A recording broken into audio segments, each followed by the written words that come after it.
sudah setia dan bersama-sama kembali dalam acara online discipleship pada malam hari ini. Terima kasih Bapak, kami ucap syukur, berkati setiap kami semuanya malam hari ini, sehingga kami boleh menangkap semua kebenaran-kebenaran firman-Mu yang boleh kami pelajari bersama-sama pada malam hari ini. Terima kasih, dalam nama Tuhan Yesus Kristus kami ucap syukur dan berdoa. Haleluya, amin. Ya, puji Tuhan Bapak Saudara, malam hari ini kita akan melanjutkan pelajaran kita tentang dipulihkan dari semula, ya, dipulihkan dari semula. Nah, bagian meleset dari target, ya, nah, itu temanya, subtemanya malam hari ini. Oke, saya buka dulu slide-nya yang ada di Zoom meeting, ya. Oke, ini layar saya. Ya, oke. Ya, oke. Ya, puji Tuhan, ya. Oke, ditentukan dari semula, ya. Bagaimana kemarin sudah kita bahas sedikit, ya. Itu adalah predestinated atau ketentuan, ketetapan yang Allah telah tetapkan bagi setiap anak-anak Allah, ya.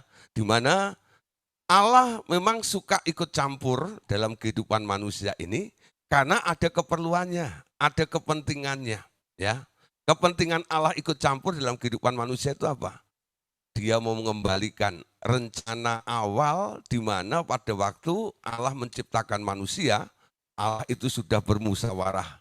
Dia berkata, marilah kita menjadikan manusia menurut rupa dan gambar kita. Maka dijadikanlah manusia itu laki-laki dan perempuan, lalu diberkati. Sebenarnya manusia itu potret atau gambarnya Allah, tapi gambar itu dirusak oleh iblis dan Yesus datang ke dunia untuk membuat sebuah pemulihan atau restorasi. Nah, pemulihan dalam hal apa? Dalam hal gambar ini loh, ya. Dalam hal gambar ini. Jadi sekarang ada ketetapan menurut Roma pasal 8 ayat 29, kita yang dipanggilnya dan kita yang dipilihnya, kita juga yang ditentukannya untuk menjadi serupa dengan gambaran anaknya. Nah, saya coba cari lagu-lagu lama, saya ingat tuh tahun-tahun 90-an ya, lagu itu sempat naik daun gitu ya. Lah kemana-mana persekutuan-persekutuan doa menyanyikan lagu pemulihan ya untuk menjadi serupa dengan gambaran anaknya ya. Nah, akhirnya ketemu lagunya yang kita nyanyikan bersama-sama tadi itu ya. Tapi saya mulai merenungkan, padahal lagu ini sudah dinyanyikan sejak saya masih muda ya. Tahun 90-an lagu ini populer ya, bahwa gereja Tuhan merindukan sebuah restorasi, pemulihan terjadi, gambar Allah dipulihkan. Tapi apakah ini hanya sekedar lagu? Karena mereka menemukan ayat di dalam Roma 8 ayat yang ke-29 tersebut tanpa memaknai, tanpa mengerti maksud Tuhan yang urgent. Terbukti dari tahun 90-an ini sampai tahun 2021 ini perkembangan gereja arahnya tidak ke sana. Mereka lomba-lomba untuk membuat gereja raksasa. Mereka berlomba-lomba untuk mengumpulkan jemaat-jemaat yang banyak. Mereka membangun sebuah organisasi yang besar, ya, sehingga nama mereka sangat populer dan sebagainya, ya, bersaing dalam sinode satu dengan sinode yang lainnya. Tidak puas dengan sinode satu, ya dengan sinodenya keluar dari sinode untuk bikin sinode sendiri dan sebagainya ya. Lah kami pun pernah kena imbasnya juga ya. Awalnya kita ini adalah Revival Total Ministry yang bergerak dalam pengajaran-pengajaran, membantu mendewasakan gereja. Akhirnya bikin gereja juga ya dulu, namanya Gereja Rumah Doa Segala Bangsa.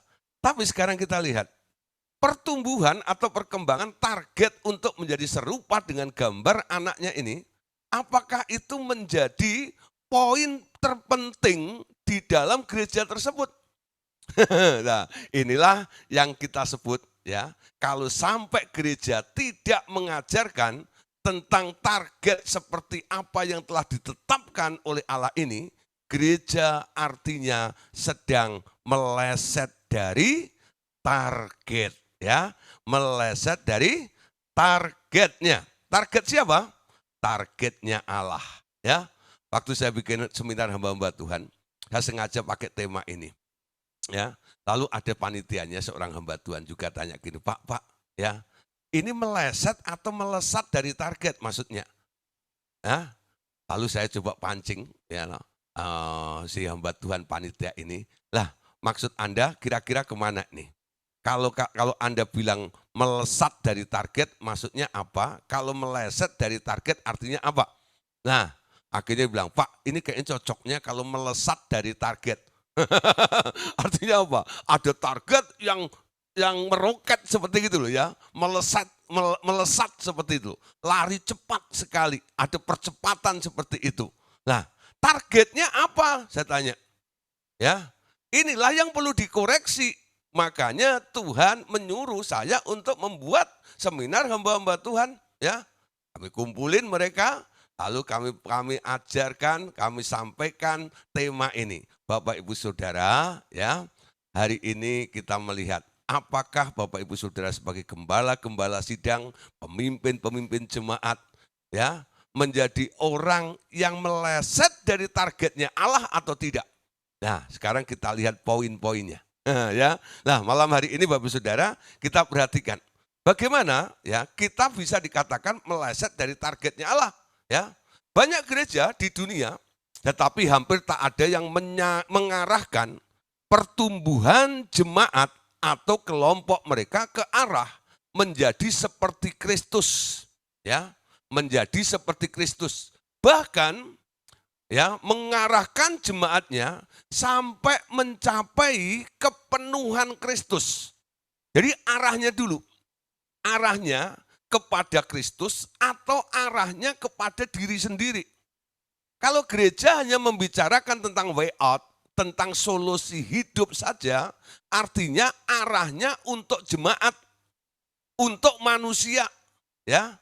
Targetnya Allah dalam Presbyterated ini akan diubah menjadi serupa dengan Dia, yaitu anaknya Tuhan Yesus itu. Kita harus bertumbuh mengejar arah kepada Tuhan Yesusnya.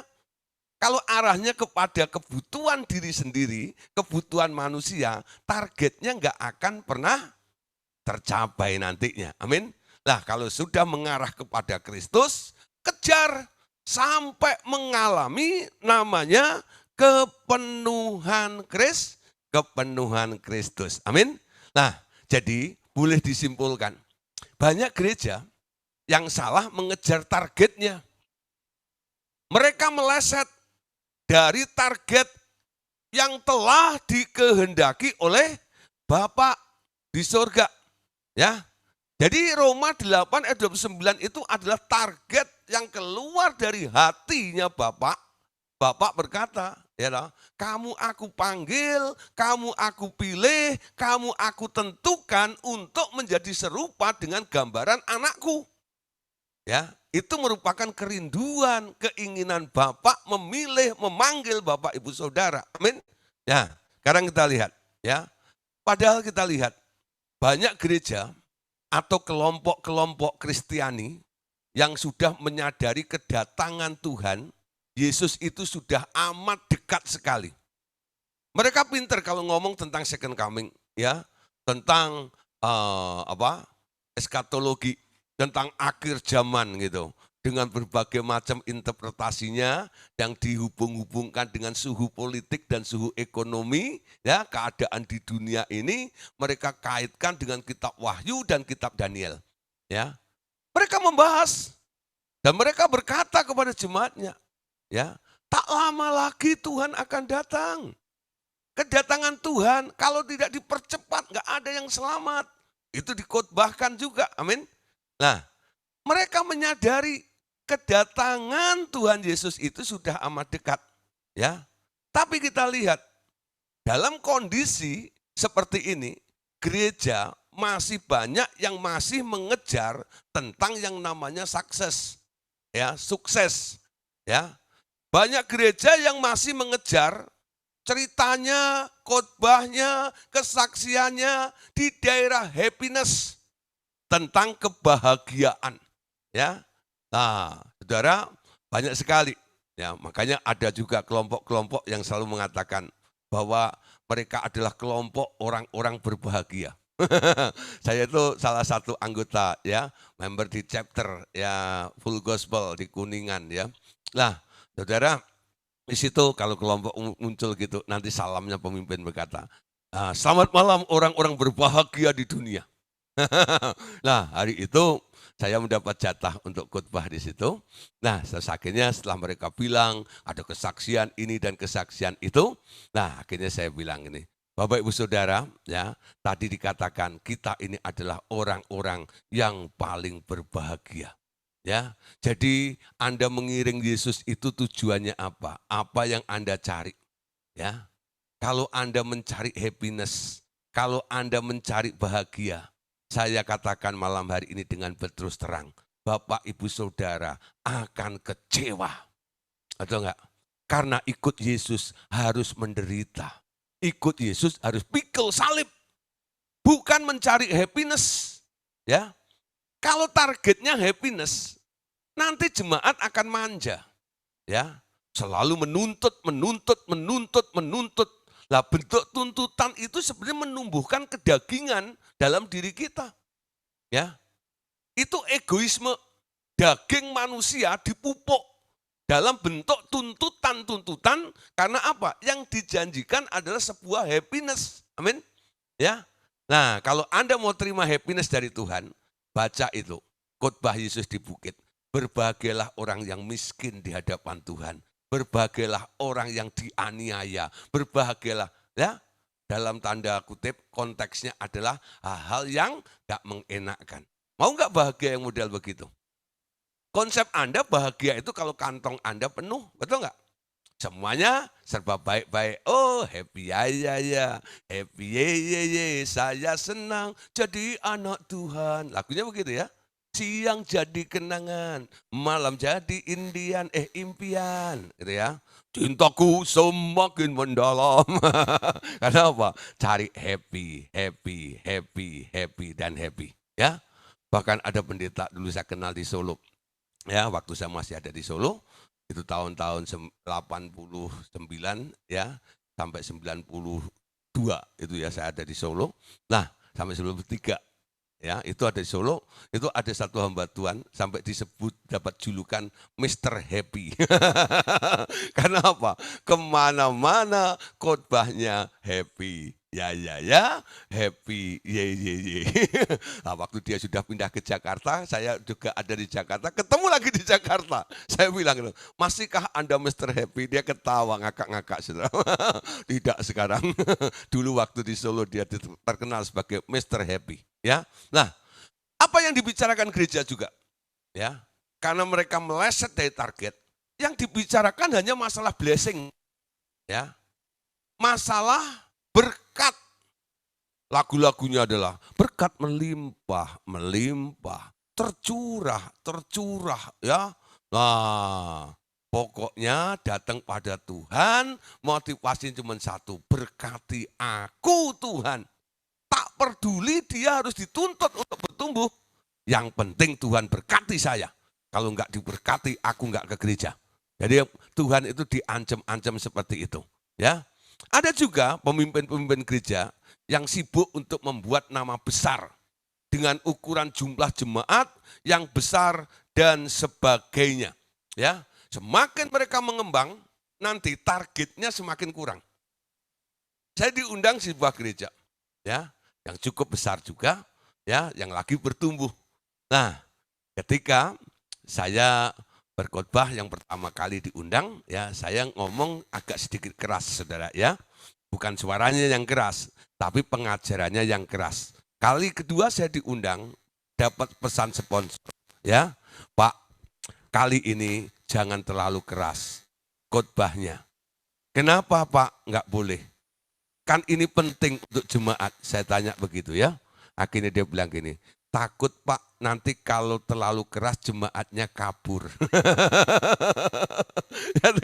Mereka nggak berani mendidik jemaatnya karena takut jemaatnya kabur. Karena yang diraih atau yang dikejar, yang sedang dikerjakan adalah mencapai target ukuran jumlah jemaat yang banyak. Amin. Mari kita lihat ya.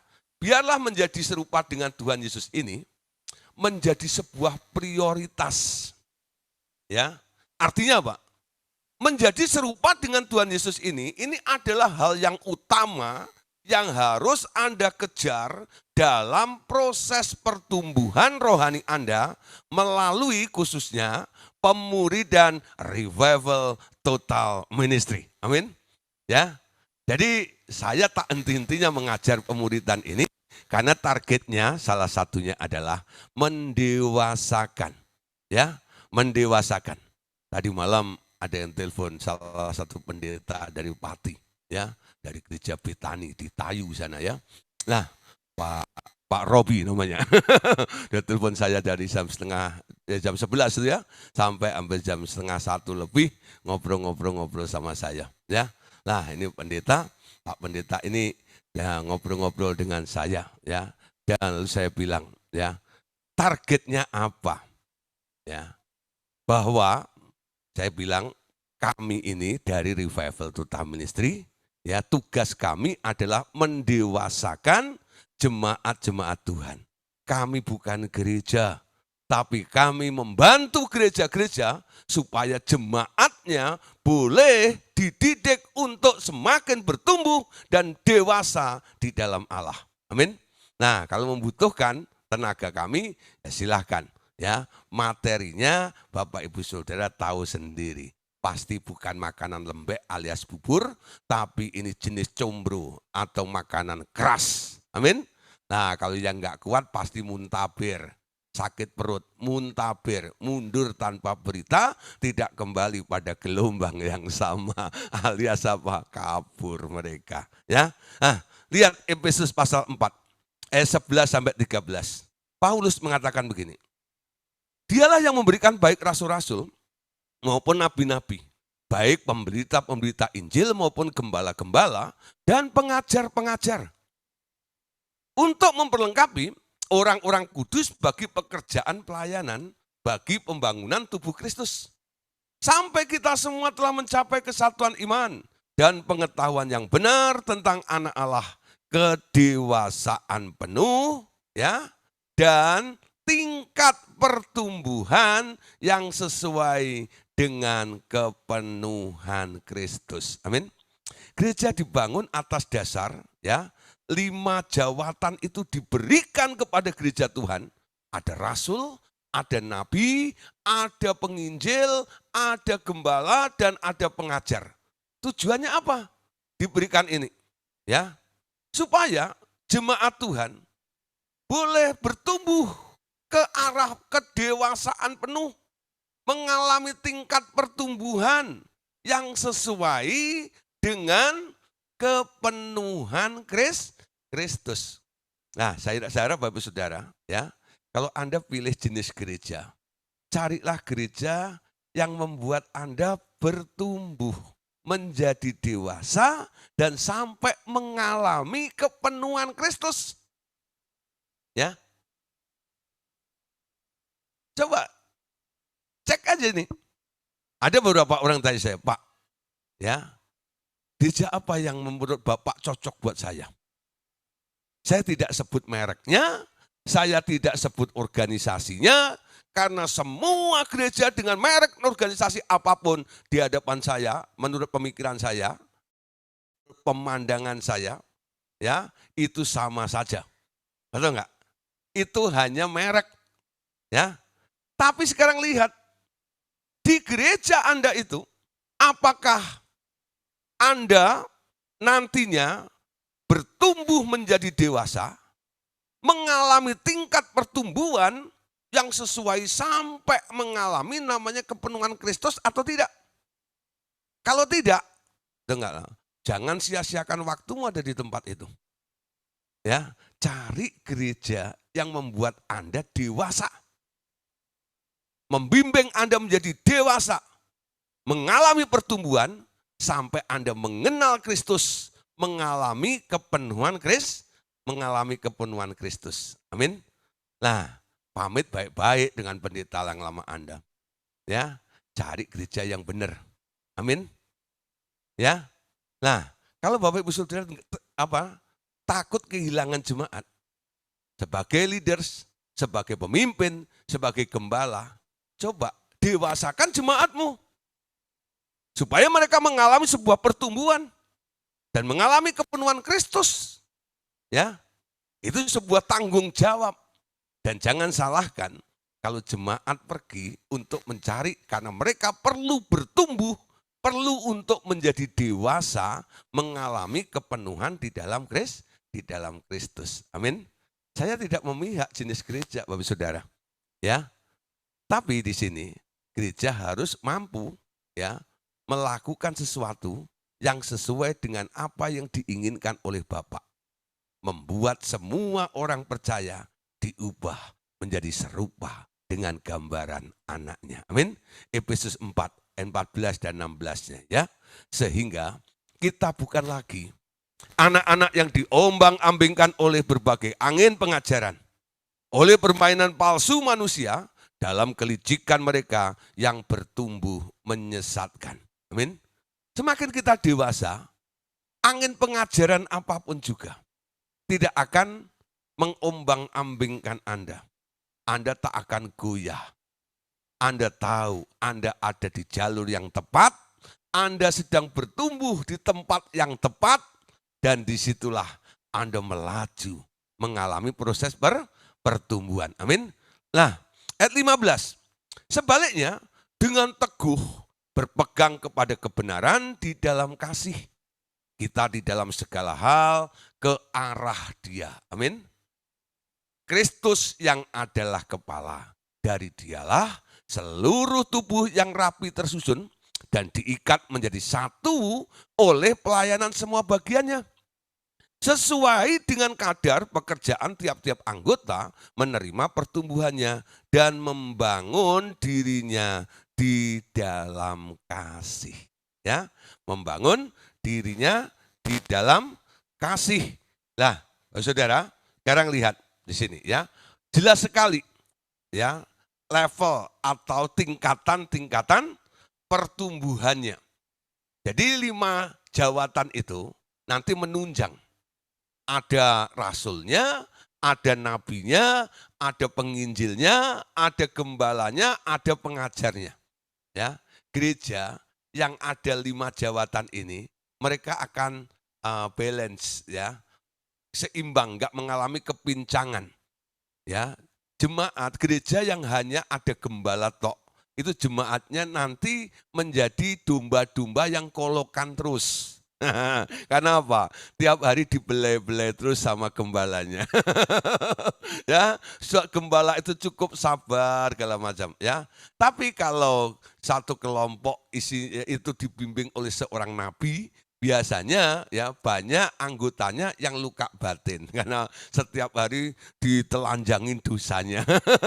Nah, nanti kalau hanya pengajaran-pengajaran tok mereka juga akan sombong rohani. Ya, itu saya lihat juga dalam kelompok kita yang ada di dalam pengajaran seperti ini. Beberapa orang yang dari awalnya nol, nggak tahu apa-apa, lalu ikut kelas pemuridan, mulai kami ajar dan banyak nanya kepada saya, lalu saya menjawab mereka, ya, saya kasih tahu ini, kasih tahu itu, ya. Setelah mereka mengetahui ini dan itu, ya, apa yang terjadi? Sombongnya luar biasa juga. Ada beberapa orang sih, ya, yang begitu. Bahkan gembalanya dilawan, Saudara. Saya dengar seperti itu, saya panggil.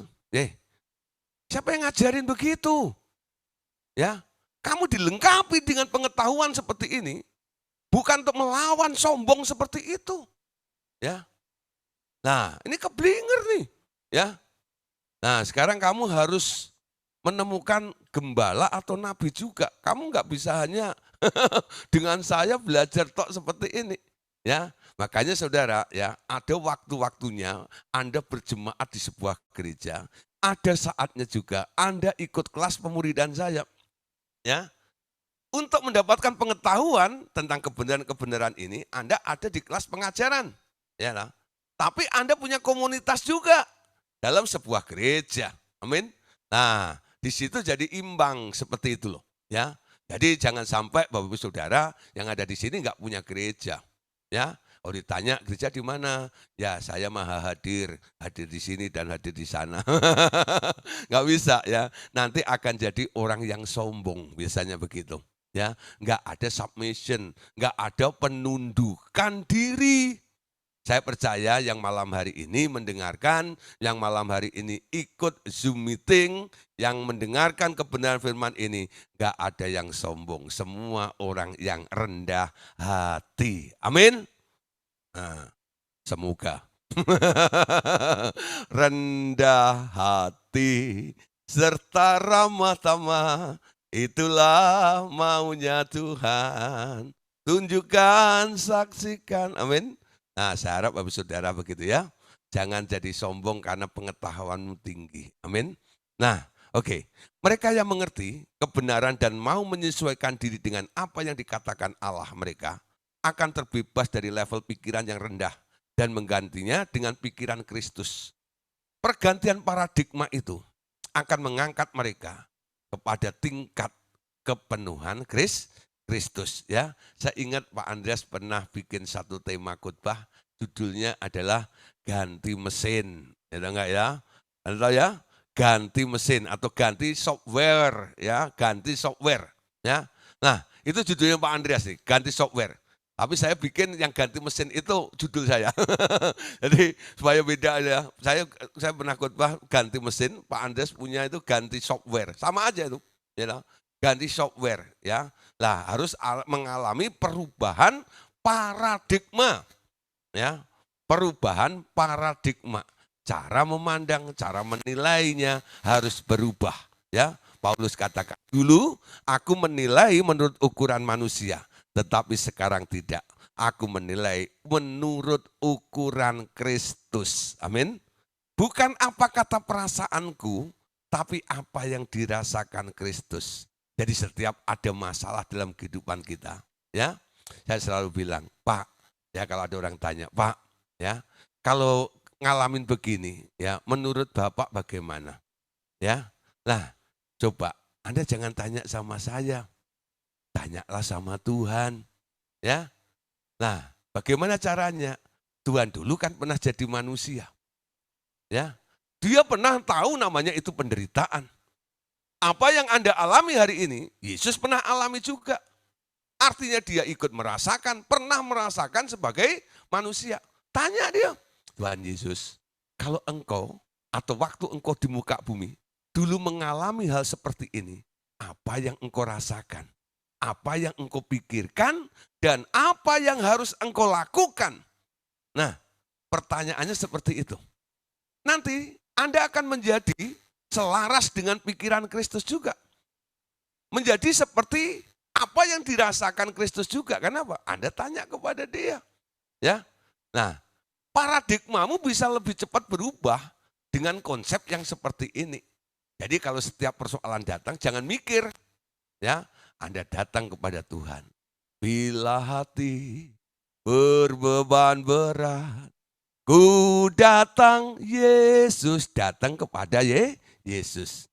Ku tanya Yesus apa yang harus ku buat. Dia berfirman, mari datanglah. Lagunya sudah benar, tapi nggak pernah dilakukan. Ketika masalah datang, pertama kali apa yang Anda lakukan? Mikir, mikir, udah nggak? Ngikutin sarannya Cak Lontong, ya, mikir, mikir. Nah, sekarang kita balik ya. Ketika persoalan datang ke dalam kehidupan Anda, ya, datang kepada Yesus. Tanya kepada Yesus. Dia akan jawab, dia akan memberikan arahan kepada Anda, lalu Anda mulai sepikir dengan dia. merasakan seperti apa yang dia rasakan juga. Tindakanmu nanti akan tepat. Seperti apa yang Tuhan kerjakan, itulah yang Anda kerjakan juga. Amin. Nah, Bapak Saudara, itu namanya melakukan pekerjaan Dia. Ya. Nah, melakukan pekerjaan apa? Ya. Tuhan Yesus ya telah menentukan pekerjaan setiap orang di dalam kerajaannya. Tinggal Anda sekarang harus dengarkan Dia. Apa tugas Anda setiap hari? Lalu menempatkan diri dan bekerja, dan itu jenis pekerjaan Anda tentu tidak sama dengan orang-orang yang masih berdosa. Amin. Anda itu adalah orang yang telah dikuduskan, dikhususkan, dipanggil keluar dari kegelapan kepada terangnya yang ajaib. Jenis pekerjaannya pasti berbeda. Amin. Di kalangan orang percaya, tidak lagi berbicara tentang masalah jahat dan baik. Bukan. Ya, salah dan benar, bukan. Anda sudah ada di daerah yang baik, Anda sudah ada di daerah yang benar, sekarang mulai bertumbuh dari kebenaran kepada kebenaran. Ya. Bukan masalah salah dan benar lagi, bukan. Anda orang benar, berlaku benar. Amin. Nah, itu pekerjaannya seperti itu. Pekerjaan orang benar, ya, yang terus menggeluti kebenaran demi kebenaran. Sampai kebenaran itulah nanti memerdekakan Anda. Dan kebenaran firman itu seperti siang di tengah hari. Amin. Nah, tidak ada bayangan yang terjadi sehingga real terjadi seperti itu. A ya A seperti itu. Ya, tidak ada yang tersembunyi sedikit pun. Semua terbuka sampai seperti itu. Ya, nah, Anda akan diperlengkapi dengan semua fasilitas. Anda akan diberi kemampuan bekerja. Layaknya seperti Tuhan Yesus pernah bekerja. Ya, bukan di alam materi, tapi bekerjanya di alam roh. Karena Anda adalah orang rohani. Amin. Orang rohani kerjanya di alam roh. Amin. Namun pekerjaan-pekerjaan yang ditugaskan kepada Anda pasti juga mengacu kepada rencana Bapa untuk mengubah Anda sendiri semakin serupa dengan Kristus. Amin. Kita baca ulang ya, Roma 8 ayat 29. Sebab semua orang yang dipilihnya dari semula, mereka juga ditentukannya dari semula untuk menjadi serupa dengan gambar anaknya. Supaya ia, anaknya itu, menjadi yang sulung dari antara banyak saudara. Amin. Nah, ini ayat emas yang harus dihafalkan. Luar kepala. Amin. Tapi kalau di luar kepala jangan dekat kipas angin, kabur. Nah, jangan sampai hilang. Sebab semua orang yang dipilihnya dari semula mereka juga ditentukannya dari semula untuk menjadi serupa dengan gambar anaknya. Amin.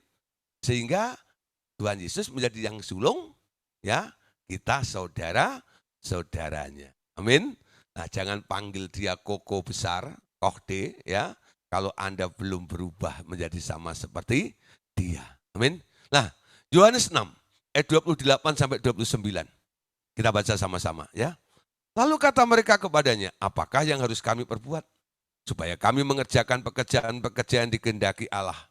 Jawab Yesus kepada mereka, inilah pekerjaan yang dikehendaki Allah, yaitu hendaklah kamu percaya kepada Dia yang telah diutus Allah.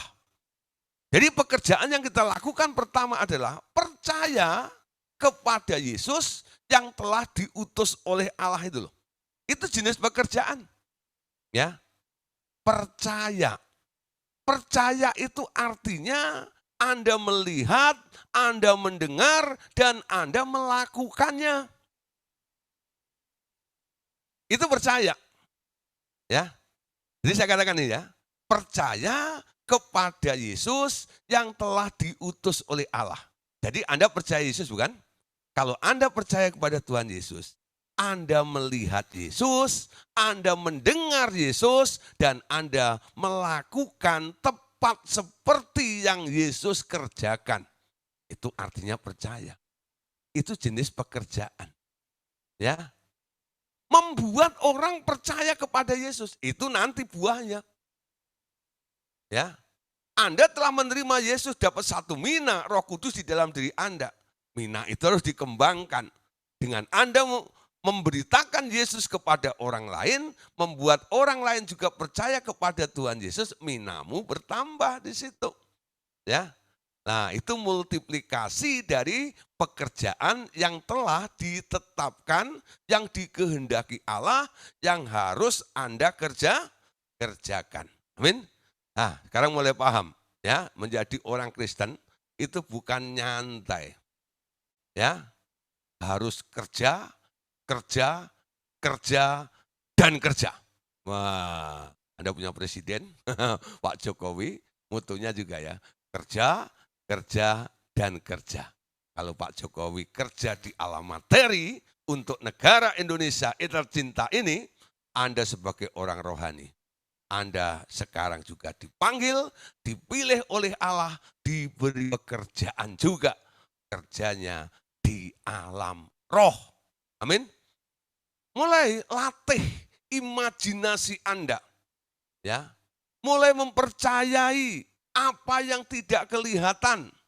Hidupmu bukan berdasarkan apa yang Anda lihat. Ya. Yang kelihatan itu bisa Anda ubah keadaannya dengan apa yang tidak kelihatan. Amin. Sesuai dengan kehendak dan rencananya tuh. Nah, ya. Yohanes 6 ayat 27. Ya, sorry. Efesus 2 ya, ayat 8 sampai 10 dulu. Efesus 2 ayat 8 sampai 10. Sebab karena anugerah atau karena kasih karunia ya, kamu diselamatkan oleh iman. Itu bukan hasil usahamu, tetapi pemberian Allah. Itu bukan hasil pekerjaanmu, supaya tidak ada orang yang memegahkan diri. Ayat 10, karena kita ini buatan Allah, diciptakan dalam Kristus Yesus untuk melakukan pekerjaan baik yang dipersiapkan Allah sebelumnya. Ia mau supaya kita hidup di dalamnya. Amin. Nah, Bapak Saudara perhatikan di sini. Ya, Efesus pasal 2 ayat 8 sampai 10. Ya, khususnya ayat 10 itu sangat-sangat membekas di dalam diri saya. Kenapa Saudara? Saya pernah dihukum ya oleh ibu asrama saya. Ya, waktu di sekolah Alkitab ya, waktu itu saya bangun kesiangan ceritanya gitu ya. Wah, semua sudah melakukan tugas-tugasnya, lah ketahuan nih ya, akhirnya saya tidak mendapat jatah makan pagi dan disuruh ngerjain sesuatu sementara teman-teman semua pagi pada sarapan. Selesai kita masuk ke kelas, masih ditambah sanksi lagi ya, karena kamu sudah teledor, melanggar, tulis itu ya, Efesus pasal 2 ayat yang ke-10 ya, karena kita ini buatan Allah diciptakan dalam Kristus Yesus untuk melakukan pekerjaan yang besar. Itu suruh nulis sampai 500 kali Saudara. Itu benar-benar ya. Itu tahun 86 itu dihukum seperti itu saya. Aduh enggak enak ya.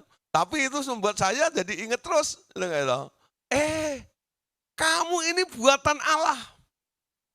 Kalau ada orang ya merasa dirinya jadi orang kampung, orang hina, orang miskin, orang rendah, gak berarti dan sebagainya. Coba Anda hibur, Anda tunjukkan bahwa orang tersebut tidak seperti apa yang sedang mereka pikirkan. Baca itu, ya, banyak ayat-ayat yang lainnya, ya. Kita ini berharga di mata Allah, kita biji matanya Allah. Tapi salah satu ayatnya adalah Efesus 2 ayat 10. Ya, kita ini buatan Allah. Amin. Gini-gini buatan Allah loh, made in-nya Allah ya. Nah, kalau made in China itu kan gampang rusak. Kalau made in-nya Allah itu awet, saudara, betul nggak? Nah, siapa di sini made in China, ada nggak? Eh? Siapa yang masih ngaku orang Cina? Itu nanti Anda made in China, ada nggak ya? Nah, made in China ya, assembling, gitu ya. Nah, Anda itu buatan Allah, amin. Produknya Allah diciptakan dalam Kristus Yesus. Apa artinya diciptakan dalam Kristus Yesus? Ya, Allah punya rencana di dalam diri Anda, lalu Anda dicetak blueprint-nya, cetakannya itu kalau Anda bikin kue pakai cetakan tuh, Yesus itu cetakannya. Lalu Anda tepung yang sudah diadon itu dimasukkan ke situ lalu di oven. Jadi ya ketika diangkat bentuknya mirip sama cetakannya. Paham maksud saya? Ya, kita ini buatan Allah. Allah sedang anggap aja bikin roti. Ya, dia adon tepung itu pakai telur, ya, lalu dimasukkan ke dalam cetakan, tak gitu ya. Nah, ketika sudah kering, nanti dibuka itu ya. Itu hasil roti, itu persis bentuknya seperti cetakannya. Nah, cetakannya adalah Yesus. Nah, ada nggak orang yang masukin roti gitu ya, apa tepung ke dalam cetakan, nanti dikeluarin bentuknya nggak kayak cetakan itu, ada nggak? Ada nggak? Eh? Bisa juga ya, kalau adonannya nggak tepat itu nggak tahu, ambiar atau lengket di adonannya, jadi yang keluar itu apa gempal-gempal. Ya, cuman udah menyerupai gitu, tapi nggak halus gitu ya. Karena apa? Ada yang masih lengket dicetakan dan sebagainya gitu. Kurang tepat ya. Nah, tapi yang mulus gitu ya, hasilnya bagus sekali gitu ya. Warnanya bagus, nggak gosong dan sebagainya. Wah, itu dipuji. Ayo kita berlomba ya, kita masuk dalam cetakan Tuhan Yesus, kita harus keluar persis sama seperti Tuhan Yesus. Ya, coba mulai malam hari ini Anda ngaca di cermin. Cerminnya adalah firman. Amin. Kira-kira Anda sudah serupa dengan Yesus atau belum? Ya, tanpa Anda harus menghakimi dirimu. Tanya Roh Kudus. Nanti Roh Kudus akan membimbing Anda kepada seluruh kebenaran demi kebenaran tersebut. Amin. Baca baik-baik ya. Efesus 2 ayat yang ke-10 itu pegang teguh bagi Anda bahwa Anda harus melakukan pekerjaan yang baik yang dipersiapkan Allah sebelumnya. Ia mau supaya kita hidup di dalamnya. Ada pekerjaan yang telah disiapkan oleh Allah. Amin. Nah, Yohanes 6 ayat yang ke-27. Bekerjalah bukan untuk makanan yang dapat binasa, melainkan untuk makanan yang bertahan sampai kepada hidup yang kekal, yang akan diberikan anak manusia kepadamu, sebab dialah, perhatikan ya, sebab dialah yang telah dimeteraikan oleh Allah Bapa. Ya, jadi jenis pekerjaan Anda apa? Kalau masih orientasinya ada di daerah masalah makanan yang dapat binasa, perkara-perkara materi, Anda harus meningkat. Ya, ingat, orang yang ikut Tuhan Yesus akan mengalami transformasi, mengalami sebuah perubahan. Murid-murid Yesus awalnya seorang nelayan, betul? Itu kebanyakan kalau ada tabib ya Lukas. Lainnya nelayan semuanya, ya. Sampai akhirnya Tuhan bina, Tuhan bimbing. Setelah berapa tahun ikut dengan Tuhan Yesus, satu hari Tuhan Yesus berkata kepada mereka, hari ini berubah profesi. Ya, kamu bukan penjala ikan lagi, tapi sekarang kamu adalah penjala manusia. Amin. Paham ya? Sampai kapan Anda cari duit terus? Sampai kapan Anda cari duit terus? Ya. Untuk apa? Itu perkara-perkara yang nantinya binasa, bukan? Kalau Anda sudah cukup, mulailah, ya tahu nggak? Pindah switch ke satu daerah, cari sesuatu yang tidak dapat binasa. Seperti apa yang Tuhan katakan tadi, bekerjalah untuk makanan yang tak dapat binasa. Apa itu? Yesus pernah katakan, makananku ialah melakukan kehendak Bapa dan menyelesaikan. Semuanya nanti harus pada satu titik tingkatan ini. Ya, lepas pekerjaan sekuler, lalu mulai sepenuh waktu untuk melayani Tuhan. Amin. Tapi jangan emosi, ya. Ada beberapa orang baru gabung dengan RTM gitu ya. Lalu nggak tahu bagaimana semangat 45-nya luar biasa, padahal pekerjaannya juga lagi baik dan sebagainya. Tahu-tahu dia lepas semuanya. Setelah dilepas pekerjaan sekulernya, ya, dia makan dari tabungannya, setelah semuanya habis, dia sekarang mulai ya merepotkan organisasi. Tiap hari mengeluh gini kan gitu ya. Nah, kekhawatiran mulai gini. Saya bilang, ya lah, kalau belum waktunya jangan lepasin dulu. Ya. Sekarang coba pertimbangkan dulu. Ya, makanya saya kadang-kadang memberikan saran kepada mereka, para murid-murid, ya. Untuk jadi full timer bagus kalau imanmu cukup, ya. Kalau belum, ya lah, tunggu dulu. Nanti Anda bisa melihat timingnya, ya lah. Waktu kan kau sudah mulai mengasihi Tuhan, ya. Waktumu untuk Tuhan dan untuk pekerjaan coba bandingkan dulu, ya.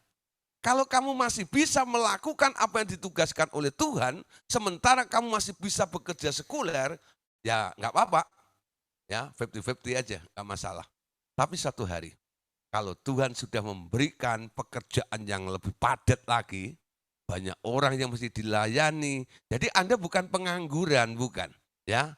Sudah mulai banyak yang Tuhan percayakan kepada Anda. Nah, disitulah warning, ya. Artinya apa?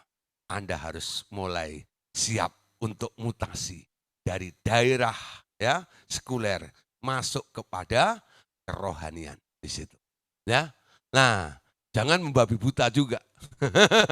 Tapi arahnya harus ada. Jangan terus nyaman terus ada di tempat ini. Ada beberapa orang bilang gini, Pak, semua itu kan ada panggilannya. Ada yang dipanggil untuk bekerja cari duit. Ada juga yang dipanggil untuk melayani. Ya, istilahnya gini, Saudara, ya. Ada yang dipanggil menjadi raja dan ada yang dipanggil menjadi imam. Ada yang memisahkan seperti itu. Aku raja, Bapak imam, gitu loh ya. Nah, nanti raja yang cari duit, Pak, loh ya. Nanti bagi-bagi ya, Pak ya.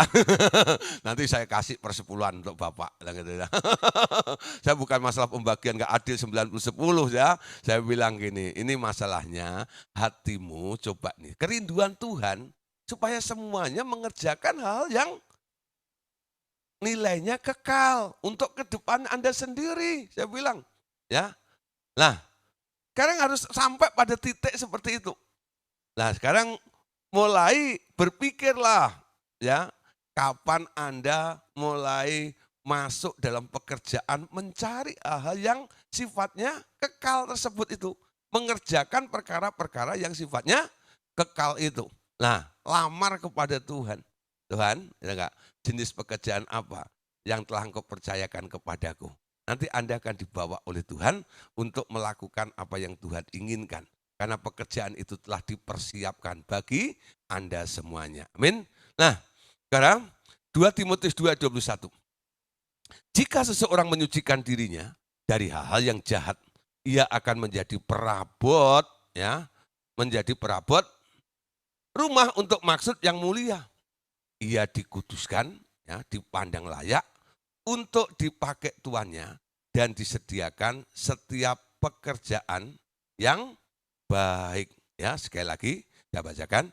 Jika seseorang menyucikan dirinya, ya, menyucikan dirinya dari hal-hal yang jahat, ia akan menjadi perabot rumah untuk maksud yang mulia, dikuduskan, dipandang layak untuk dipakai tuannya, dan disediakan untuk setiap pekerjaan yang baik. Ya, jadi Tuhan itu tidak memaksa Anda. Anda harus menyucikan diri dari hal-hal yang jahat.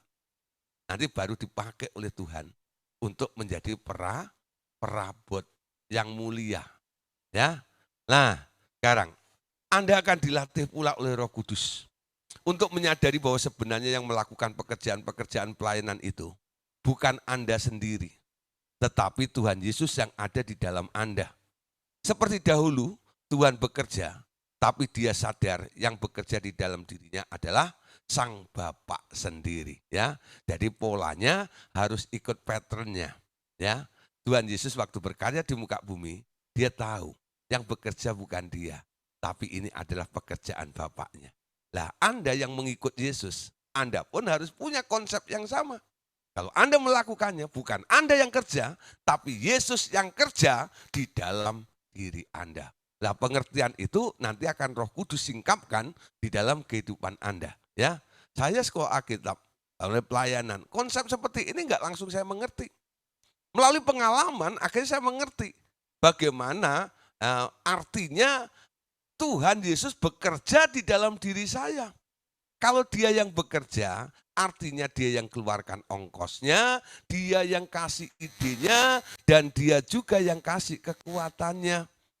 Ya, saya nggak perlu mikir, saya nggak perlu buang ongkos, saya nggak perlu pakai kekuatan saya atau koneksi saya. Ada saja, ya. Sampai kadang-kadang saya itu heran, ya, melihat kerjaan Allah di dalam kehidupan kami, dalam pelayanan maupun dalam kehidupan sehari-hari, ya.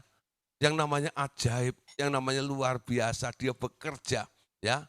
Mujizat itu kami alami, ya. Karena dia bekerja di dalam diri saya. Telah kulihat kebaikanmu yang tak pernah habis di hidupku, ya. Dia bekerja, ya. Waktu saya mengalami sesuatu, saya mulai, Tuhan, ya, apa yang harus engkau kerjakan? Ya, nanti dia cuma perintahin saja. Apa yang harus aku lakukan? Menurut ide dan gagasannya dia. Ketika saya kerjakan, hasilnya wow, luar biasa. Keren, ya loh, idenya dia, ya. Dalam pelayanan juga seperti itu juga. Dulu kalau mau khotbah mikir, ya, mau khotbah apa ya? Sekarang saya mulai konsepnya beda, ya. Kalau mau khotbah saya tanya, Tuhan Yesus, engkau mau khotbah apa? Ya, ada undangan nih dari sebuah gereja, ya. Saya mulai, ya, waktu persiapan khotbah saya tanya, Tuhan Yesus, memang yang diundang Gideon, ya, tapi yang khotbah bukan Gideon. Yang khotbah adalah Tuhan Yesus. Silahkan Tuhan Yesus, ya, kasih temanya. Lalu ayatnya mana? Ya. Nah, dari ayat ini kira-kira, ya, nanti alurnya gimana nih? Ya. Poin-poinnya apa? Kalau dulu enggak, Saudara, ya. Kalau persiapan khotbah itu satu meja penuh buku referensi semuanya, ya. Nanti kalau ada orang tanya, kok Bapak bisa ngomong begini? Saya tunjukin bukunya. Menurut John Wesley, menurut Watchman, menurut ini, menurut itu. Nah, kenapa? Semua argumen, ya, yang saya berikan untuk materi khotbah tersebut ada alasannya, yaitu buku-buku yang saya pelajari, ya. Dan saya kumpulkan menurut ini apa, menurut itu apa, menurut ini apa, menurut itu apa. Saya sibuk cari referensi. Tapi ketika saya mulai ikutin cara kerjanya Tuhan, seperti Tuhan Yesus melakukan kehendak Bapaknya, saya pun melakukan kehendak Yesus. Sekarang enteng, Saudara. Ya, kalau ada orang tanya, kok Bapak bisa ngomong gitu? Ya mbo, saya nggak ngerti, Tuhan sendiri yang ngomong begitu. Jawabannya begitu saja. Ya, saya sebenarnya nggak pengen ngomong begitu. Ya, nah, tapi itu kan melukai kami, Pak. Loh, yang melukai bukan saya. Dia yang melukai, dia juga yang akan membebat nantinya. Kenapa mesti dilukai? Kadang-kadang dia dengan sengaja untuk mengkoyak kenyamanan dalam kehidupan Anda. Ya, karena dia sedang melatih Anda terbang. Ya, itu ibaratnya anak Raja Wali yang terlalu nyaman di dalam sarang. Ya, induk Raja Wali rusak sarangnya supaya anak ini, ya anak Raja Wali itu latihan untuk terbang, nggak terus tinggal di dalam kenyamanan sarang tersebut. Nah, Tuhan kadang-kadang lakukan hal seperti itu. Nah, kalau pakai pikiran saya nggak bakal bisa lakukan seperti itu. Ya, kenapa? Ya enggak. Resikonya besar. Pertama, pasti nggak diundang lagi. Kedua, betul nggak itu? Pasti orang akan marah dengan saya, betul nggak itu? Nah, enak aja ngomong Bapak itu ya, nggak akan gitu. Tapi sekarang saya mulai ya belajar. Kalau dia suruh katakan, saya katakan ya. Nah, dia yang bertanggung jawab karena dia memang yang memunculkan ide gagasan tersebut. Saya cuma speakernya saja. Saya ini corongnya Tuhan saja. Ya. Nah, Yohanes 14 ayat 10. Tidak percayakah engkau bahwa aku di dalam Bapa dan Bapa di dalam aku? Apa yang aku katakan kepadamu tidak aku katakan dari diriku sendiri. Tetapi Bapa yang tinggal di dalam aku, dialah yang melakukan pekerjaan-pekerjaannya. Nah, itu yang saya ceritakan tadi. Ya, sekarang kalau Anda dengan Tuhan Yesus bagaimana bunyinya? Ya, apa yang aku katakan kepadamu tidak aku katakan dari diriku sendiri, tapi Yesus yang tinggal di dalamku, dialah yang melakukan pekerjaan-pekerjaannya. Alasan argumennya Yesus ketika ditanya oleh ahli Taurat, orang-orang Farisi, sekarang juga menjadi alasan atau argumen Anda. Apa yang aku katakan kepadamu tidak aku katakan dari diriku sendiri. Ya. Ya. Nah, Yohanes 4:10 ya, isinya boleh Anda ubah sendiri. Ketika Yesus ada dalam diri Anda melakukan pekerjaan Dia.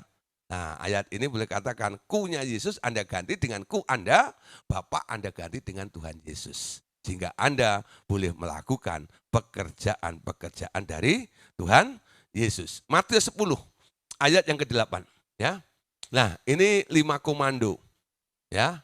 Sembuhkan orang sakit, bangkitkanlah orang mati, tahirkanlah orang kusta, usirlah setan-setan, kamu telah memperolehnya dengan cuma-cuma, karena itu berikanlah juga dengan cuma-cuma. Ya. Nah, ini kan berempat ya, harusnya ada ayat 7-nya. Ayat 7-nya ya, pergi beritakanlah kerajaan surga ya. Nah, Injil. Jadi itu ada 5 komando. Memberitakan Injil, menyembuhkan orang sakit, membangkitkan orang mati, mengusir setan-setan, dan menyembuhkan atau mentahirkan orang kusta. Ada 5 komando ini. Nah, sekarang pertanyaannya, siapa yang memberitakan Injil?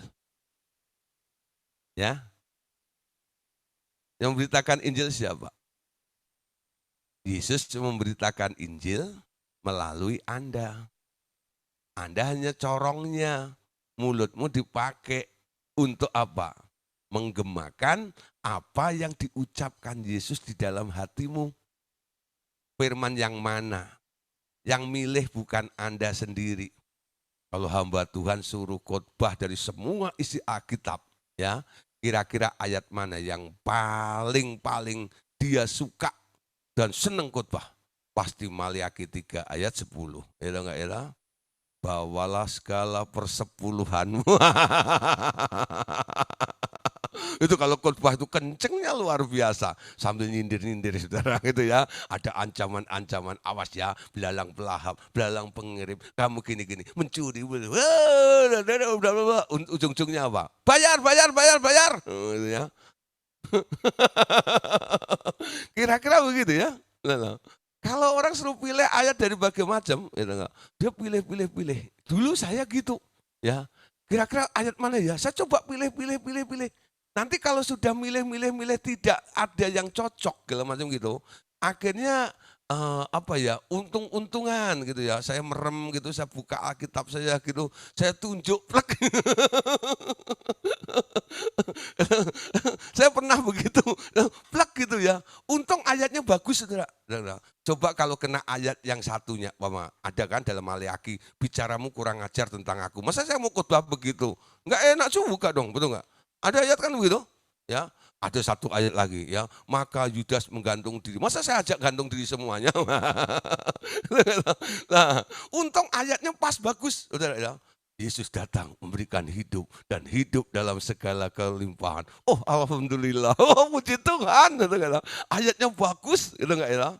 Segala perkara dapat kutanggung di dalam Dia yang memberikan kekuatan kepadaku. Ketemu ayat yang begitu. Sekarang saya nggak asal tunjuk, nggak pilih-pilih sendiri.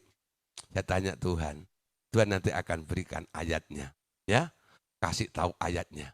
Kadang-kadang saya juga heran, ayat itu sebenarnya sudah pernah saya baca, tapi saya enggan untuk mengupasnya. Tapi Roh Kudus, ya Tuhan Yesus, itu memberikan ayat itu kepada saya, dan saya tahu ayat ini ayat sulit, ya. Di kalangan para teolog disebut ayat sulit, ya. Lalu saya tanya Tuhan, ini artinya apa? Waktu dia jelaskan, oh saya kaget, luar biasa. Apa yang tak pernah sanggup saya mengerti, ternyata waktu Tuhan Yesus memberikan sebagai agendanya untuk disampaikan kepada jemaatnya. Wow, ya, dia singkapkan juga maknanya, artinya. Ya, sehingga beberapa orang tanya, kamu kok bisa mikir begitu gimana? Yang mikir bukan aku. Ya, Tuhan yang ngasih tahu. Saya dikasih ayat ini untuk mengkhotbahkannya, lalu saya tanya artinya bagaimana, penjabarannya gimana. Roh Kudus membimbing, mengasih tahu semuanya ini, digabung dengan ayat ini, kasih pengalaman ini dan itu. Wow, jadi materi khotbah yang bagus. Ya, nah Bapak Saudara, itu cara kerjanya seperti itu. Nah, karena saya seorang hamba Tuhan, makanya saya cerita tentang hal pelayanan, ya. Nah, Bapak Saudara bisa aplikasikan juga dalam pekerjaan Anda, ya. Kenapa? Mimbar orang itu beda-beda, ya. Mimbar saya di gereja, mimbar saya di persekutuan-persekutuan. Kalau toh ke kantor-kantor itu kantor-kantor yang bikin persekutuan doa saja, ya. Nah, saya masuk kantor karena ada persekutuan, saya disuruh khotbah di tempat itu. Nah, Bapak Ibu Saudara, mungkin mimbar Anda itu adalah pekerjaan Anda. Ya. Nah, di situ Anda kelola dengan baik. Anda tanya pada Tuhan juga, Tuhan, kenapa engkau tempatkan aku di tempat ini? Kenapa engkau suruh aku kerja di tempat ini? Untuk apa? Atau enggak? Ya, ada satu nona, ya, dia tanya saya, Pak, kenapa saya disuruh kerja di tempat ini? Padahal saya enggak suka sekali dengan lingkungannya. Ya, tapi ya itu Tuhan berikan, saya tahu itu semuanya. Loh, kalau kamu tahu itu Tuhan, ya kerjakan dengan sukacita. Ya, nah sekarang coba mulai memandang pekerjaan ini, ya, ini dengan tepat dulu. Yang pertama, ya, kamu di sini bukan cari duit, kamu hamba Tuhan di tempat ini. Kalau kamu di sini kerja cari duit, nanti kamu akan jadi penjilat. Ya, bagaimana kamu bisa mengeruk keuntungan di tempat itu? Ya. Tapi kalau kamu menempatkan diri sebagai hamba Tuhan, nanti konsepnya akan berbeda. Bagaimana kamu bisa menjadi berkat bagi lingkungan itu. Ya. Loh, nanti soal gaji gimana, Pak? Yang gaji kamu bukan perusahaan. Yang gaji kamu Tuhan. Dia bosmu. Bosmu bukan direktur di situ. Bosmu adalah yang menciptakan langit, bumi, dan segala isinya. Nanti dia akan jewer bosmu, direkturmu itu untuk gaji kamu lebih banyak. Ngerti maksud saya? Ya, Anda kerja atau enggak itu? Anda jangan berpikir Anda cari duit di situ. Anda disuruh Tuhan, bosmu Tuhan. Anda di situ ada dalam misi, tugas pelayanan. Anda adalah hamba Allah di kantor itu. Ya, Anda di situ nggak cari duit, cari jiwa. Paham maksudnya? Ya, sampai kapan? Ya sampai Tuhan pindahkan Anda. Kalau dinyatakan 2 tahun cukup di tempat itu, Tuhan suruh pindah tempat kerjaan yang lain. Tapi kalau Tuhan bilang ya, kamu abadi di tempat itu ya, ya sudah jangan mikir pindah. Sebosen-bosennya lah di situ. Tapi apa? Nah mungkin Anda harus bermultiplikasi, mungkin Anda sudah jadi gembala di situ kali. Ya toh? Nah, orangnya yang ganti, karyawan lainnya yang ganti, orangnya baru gitu loh ya. Tapi Anda yang terima terus, itu bisa ya. Nah, itu cara metode Tuhan, cara kerjanya Tuhan seperti itu. Ya. Itu kadang-kadang saya pesankan ya pada karyawan-karyawan yang ada di kantor-kantor kalau undang saya gitu. Bapak Saudara, ya saya tanya nih, siapa bosmu coba? Ada yang ngangkat tangan. Oh, bos saya ini, bos saya ini, bos saya ini, bos saya ini. Sekarang gini, mau ganti bos enggak? Ya, mau ganti bos enggak? Bos yang lebih kaya, bos yang lebih sabar, bos yang lebih hebat. Mau enggak? Ya, tapi kamu masih tetap kerja di sini. Tapi bosmu beda. Mau enggak? Emang ada Pak? Ada. Namanya Yesus. Saya bilang. Melotot semua. Lalu saya jelaskan seperti tadi. Ya, kalian di sini ini bukan kerja. Tapi kalian adalah ditugaskan oleh Tuhan Yesus menjadi hamba Tuhan di tempat ini. Kalian adalah garam, kalian adalah terang di tempat ini. Amin. Membawa dampak bagi lingkungan di sana. Nah, ide gagasannya semua harus dari dia, bosmu. Tuhan Yesus. Sebelum berangkat kerja, doa ya, tanya pada Tuhan Yesus ya. Jadi mulai nih belajar nangkep pribadi dari Tuhan. Betul enggak? Bukan hanya dapat dari orang lain. Ya. Banyak orang itu hanya mau disajikan saja gitu loh. Kayak orang itu datang ke tempat rumah makan siap saji. Menikmati seenaknya seperti itu. Tanpa mereka mau bisa mengolah, punya pengalaman ketemu Tuhan gitu. Coba mulai belajar. Daud itu berkata, pagi-pagi aku bangun, ngapain? Mencari, menemukan engkau Tuhan. Ya, menemukan Tuhan. Ngerti, punya pengalaman dengan Tuhan di pagi-pagi itu. Lalu tanya sama Tuhan, ya, tentang agenda personal Anda. Hari ini tugasmu apa dengan Tuhan ini loh. Ya, nanti Tuhan akan memberikan jobnya. Nah, begini, kamu nanti akan ketemu orang ini, kamu akan begini, kamu akan begitu. Ya, saya ingat ada penginjil kecil ya dulu, namanya Christian dari Manado. Ya, nah itu bapaknya yang mengantar ke Jakarta waktu kita undang, itu cerita ini Pak, dia cerita sama Pak Andreas. Lalu saya kan di sebelahnya ya, Pak Andreas, ada Bu Daud juga di situ. Lalu saya dengerin gitu ya. Christian ini punya tim ya. Timnya ya teman-teman sekolah ya. Dia masih kelas 2 SD waktu itu ya, kelas 2 SD. Nanti kalau pulang sekolah gitu, mereka di rumah nyembah Tuhan, nyembah Tuhan, nyembah Tuhan. Nah nanti kalau Christian bilang sama teman-temannya, nanti pas liburan tanggal ini, aku mau diundang nih ke Jakarta, ke Semarang, ke Surabaya dan sebagainya. Mereka doakan, mereka bawa doa kepada Tuhan, misi ini tersebut. Ya, nah lalu ada yang mendapat pernyataan, ya, Chris. Ya, nanti kamu di Jakarta akan ketemu ada orang begini. Nanti kamu di Semarang akan kelihat ada gini. Itu ada yang mendapat pernyataan seperti itu. Dan bapaknya ini karena dia nggak mau ikut campur masuk langsung, dia hanya melihat aja ya, mengawasi gitu. Dia dengerin aja semuanya itu, lalu dia catat semuanya. Ya, apa yang disampaikan oleh teman-temannya Christian itu. Dia juga ingin tahu betul atau tidak. Benar saudara. Ya, ternyata di Jakarta seperti yang dikatakan itu ada seorang ibu yang sedang sedih karena tentang anaknya.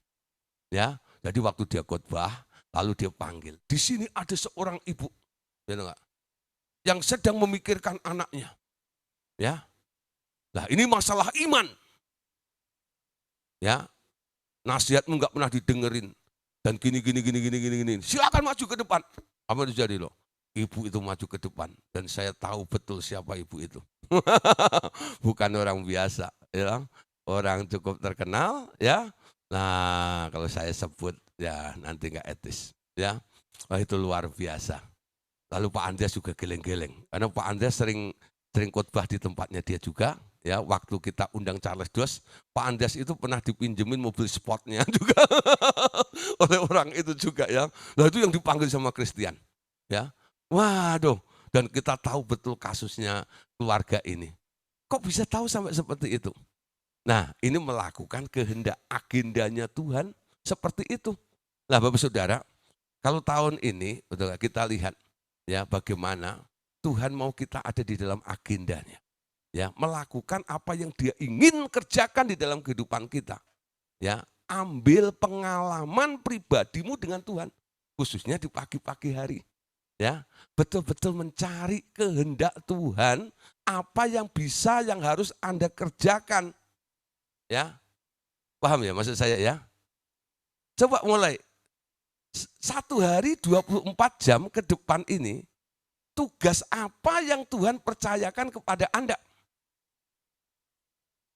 Tugas apa yang Tuhan percayakan kepada Anda?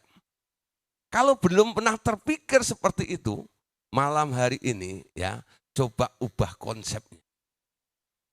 Supaya Anda setiap hari melakukan agendanya Tuhan.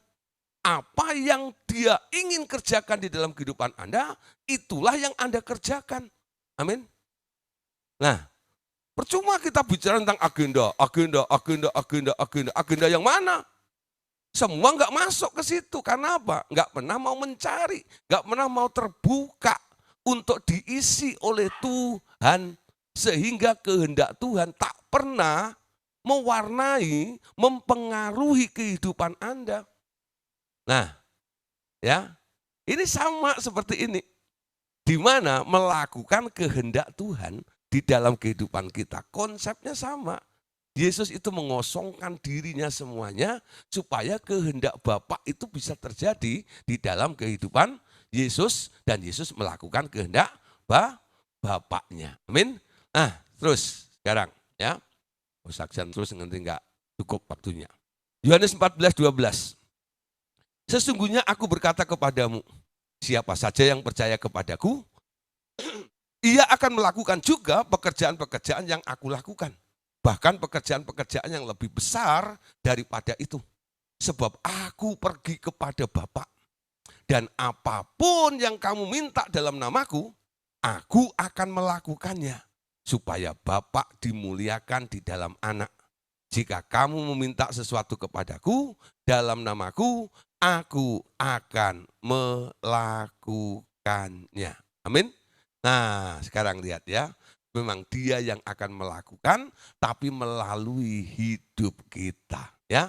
Nah, penghalangnya apa? Kurang percaya. Penghalangnya lagi apa? Bimbang. Ragu-ragu. Ya.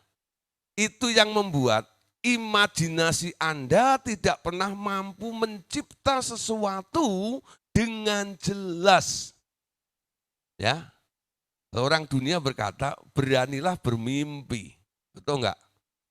Bermimpilah, betul enggak? Sampai ke langit. Kalau jatuh dekat bintang. Nah, kita bukan ngomong begitu ya. Saya tidak ajak Anda untuk bermimpi sampai ke langit ya.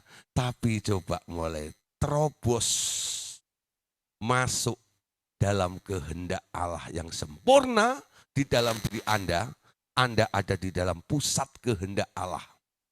Ngerti tentang hatinya Tuhan, ngerti tentang apa yang Dia mau, ngerti tentang apa yang Dia rasakan. Ya, itu yang harus didevelop, yang harus dikerjakan di dalam hidup Anda. Dan itulah yang mewarnai imajinasi Anda. Coba apa yang Anda bayangkan ketika Anda menyembah Tuhan. Saat ku menyembah Engkau Yesus. Betul enggak? Di dalam hadirat Allah. Jangan hanya senang menikmati sesuatu hanya gitu ya. Ya. Orang suka, you know. Saya tuh dulu dalam waktu zaman masa-masa Pak Andreas itu ya, saya sering memimpin acaranya. Orang suka kalau saya memimpin pujian, ya. Karena lagunya nggak terlalu banyak. Tapi saya lebih ke flowing ya. Diajak nyembah, mengalir, terus rong bawa sampai mereka menikmati. Gitu ya. Nah ini orang-orang lama yang pernah ada di revival worship service dulu ya, maupun zaman RDSB ingat seperti itu. Ya, nyembah itu sampai kadang sampai 2 jam dan sebagainya. Mereka tenggelam dalam hadirat Allah yang luar biasa. Seperti itu ya. Tapi orang-orang tersebut hanya suka aja di situ. Semua orang yang ada tenggelam dalam gelombang hadirat Allah yang luar biasa tersebut. Ya, tak satu pun yang melakukan kehendak Allah. Ya, kalau ada masalah, larinya ke Pak Andreas. Pak, tolong doain. Nanti kalau Pak Andreas habis khotbah, itu acara sudah 3,5 jam kadang-kadang ya. Dari jam 6 itu, udah sampai jam setengah 10 malam gitu ya. Itu orang masih ngantri, minta didoain. Betul enggak? Sehingga acara sampai jam 11 malam kadang-kadang gitu ya. Karena apa? Pak Andreas ya harus doain satu-satu lagi orang-orang yang mengantri seperti itu. Padahal tadi diajak nyembah dalam hadirat. Sebelum firman nyembah, setelah firman kita nyembah, amin masih minta didoain. Betul enggak? Nah seperti itu. Ya enggak? Nah apa yang dirasakan? Apa yang mereka nikmati? Nah makanya Tuhan ya Roh Kudus merevisi. Ya, merevisi. Ya. Jadi akhirnya Roh Kudus ya membawa kita kepada sebuah pengertian ya yang baru di sini. Ajar mereka nangkep apa maunya Tuhan. Bukan hanya menikmati Tuhan saja ya, tapi melakukan apa yang dikehendaki oleh Tuhan. Itu jauh lebih penting daripada sekedar menikmati Tuhan. Amin. Paham ya maksud saya ya? Nah, gejala-gejala menikmati Tuhan ini nanti membuat orang nggak melakukan kehendak Tuhan. Mereka hanya nyaman ada di tempat itu, ya, merasakan enak, enjoy, ya. Itu istilah kerennya di entertain namanya. Ya. Nah, nanti kalau ada leadernya yang pinter entertain, udah membuat orang nyaman di tempat itu ya enak seperti itu. Ya, tapi pribadinya nggak pernah bergerak sama sekali. Melakukan kehendak Allah, oh nggak bakal terjadi di situ. Ya, yang Tuhan ingin pengalaman kita dengan Tuhan itu harus terjadi di dalam hidup kita ini. Ya, nah Tuhan goncang kita semuanya. Ya, itu urapan diambil, betul nggak? Saya mencoba ini main yang kayak dulu, saudara, macet, saudara. Saya coba karena ada orang yang masih pengen ya mengalami hal itu. Pak Gideon buat lagi kayak dulu yang gini. Kita bikin acaranya sudah settle gini. Macet sudah. Betul nggak lah? Nggak maksimal seperti dulu. Nah kenapa seperti itu? Nah waktu itu saya tanya Pak Andreas, kenapa bilang gini? Memang zamannya sudah beda Gideon, bilang gitu. Ya, apa yang ada pada saya aja juga Tuhan juga diambil sama Roh Kudus tuh. Betul enggak? Cuma disisakan satu, yaitu urapan pengajaran. Betul enggak? Nah, sekarang kamu enggak bisa obral lagi kayak dulu. Oh gitu ya? Ya sudah, saya bilang gitu ya. Nah, ya, sekarang polanya sudah mulai berubah. Anda sekarang ada di level berikutnya. Ya, dididik untuk melakukan agenda atau apa yang Tuhan mau kehendaki dalam kehidupan kita ini. Amin. Nah, oke, lanjut ya. Oke. Hanya melalui latihan yang berulang-ulang dan rema yang hidup yang membuat Anda benar-benar pindah dari daerah mustahil ke daerah yang tidak ada, yang mustahil. Imannya harus diasah di sini. Ya. Nah, Matius 17 ayat 20. Ia berkata kepada mereka, karena kamu kurang percaya, sebab aku berkata kepadamu, sesungguhnya sekiranya kamu mempunyai iman sebesar biji sawi saja, kamu dapat berkata kepada gunung ini, pindah dari tempat ini ke sana, maka gunung ini akan pindah dan tak akan ada yang mustahil bagimu. Ya, perhatikan di sini, kalau imanmu cukup kuat, tidak ada yang mustahil. Lukas pasal 17 ayat 6. Iman yang apa? Jawab Tuhan, sekiranya kamu mempunyai iman sekecil biji sesawi, kamu dapat berkata kepada pohon ara ini, tercabutlah, ya, tercabutlah engkau dan tertanamlah di dalam laut, dan ia akan taat kepadamu. Ya, satu ayat lagi dari 1 Korintus 3 ayat 21. Karena itu janganlah ada orang yang memegahkan dirinya atas manusia, sebab segala sesuatu adalah milikmu, baik Paulus, Apolos maupun Kefas, baik dunia hidup maupun mati, baik waktu sekarang maupun waktu yang akan datang, semuanya adalah milikmu. Tetapi kamu adalah milik Kristus dan Kristus adalah milik Allah. Nah, keterangannya begini, ya. Bagaimana Tuhan dapat berkata bahwa Anda dapat memindahkan gunung maupun pohon-pohon dengan memerintah mereka pindah. Ya. Bagaimana ya Anda dapat berkata kepada pohon itu, lalu pohonnya atau gunung itu pindah hanya dengan omongan Anda. Ya. Kalau tadi dari 5 komando salah satunya adalah membangkitkan orang mati. Ya. Bahwa bagaimana Anda membangkitkan orang mati?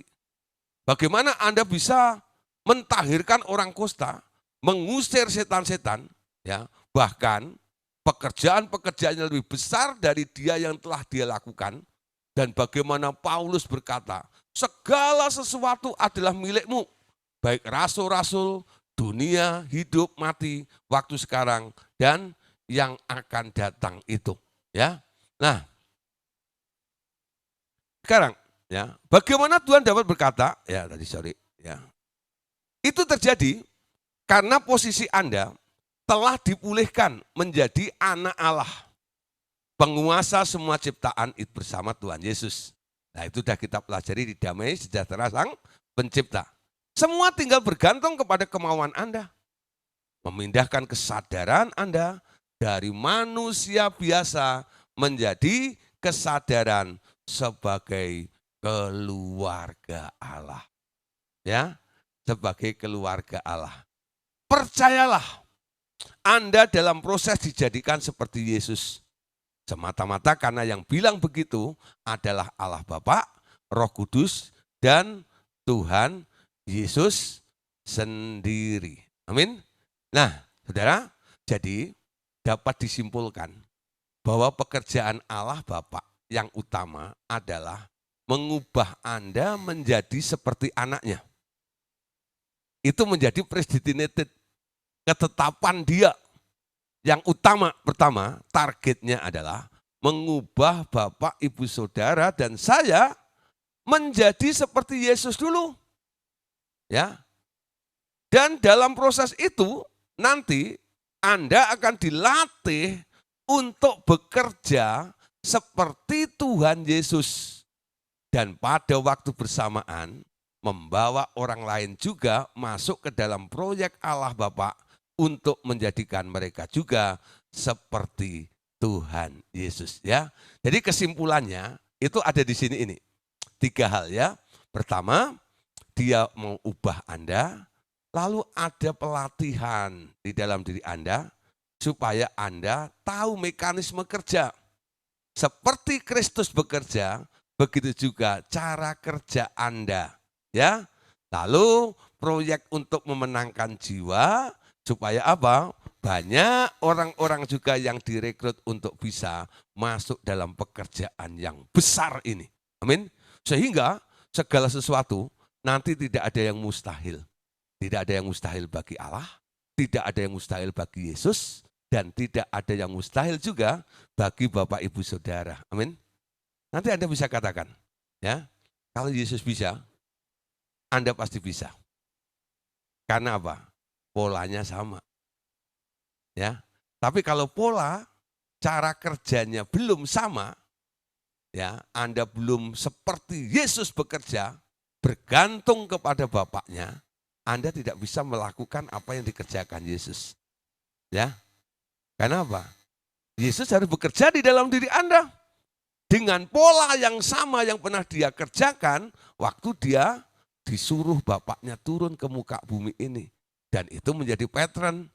Kita ini adalah buatan Allah, diciptakan dalam Kristus Yesus, dicetak dalam Kristus Yesus untuk serupa, berubah, ya, baik dalam pola, ya, maupun perasaan, maupun ide gagasannya, semuanya harus mirip Yesus seperti itu. Nah, punyamu harus dibuang. Ya, kebiasaan memakai punya Anda sendiri itu harus ditanggalkan, sekarang bergantung sepenuhnya kepada Dia. Amin.